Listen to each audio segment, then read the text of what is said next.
বাংলাদেশে নিউজিল্যান্ড, কিন্তু এটা কি আসল যুদ্ধ নাকি টাইগারদের জন্য সোনার সুযোগ? ঘরের মাঠে আবারও মুখোমুখি বাংলাদেশ ও নিউজিল্যান্ড। তবে এবার কিউএদের দলটা একেবারেই ভিন্ন। নেই নিয়মিত তারকারা, নেই মূল স্কোয়াডের বড় অংশ।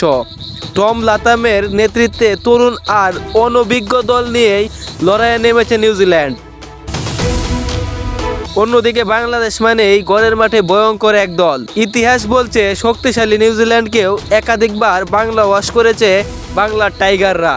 তাই এবার প্রশ্ন একটাই, এই দুর্বল কিউ দলকে হারানো কি শুধু সময়ের ব্যাপার?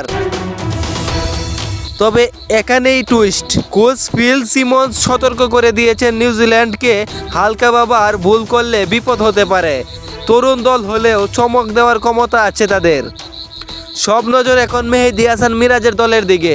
হার্ড উইকেটে যদি আগের ধারাবাহিকতা ধরে রাখতে পারে বাংলাদেশ, তাহলে সিরিজ জয়ের সম্ভাবনা অনেকটাই টাইগারদের দিকেই। আবারও কি বাংলা ওয়াশ, নাকি তরুণ কিওদের চমকে ভেঙে যাবে সব হিসাব? মাঠেই মিলবে আসল উত্তর।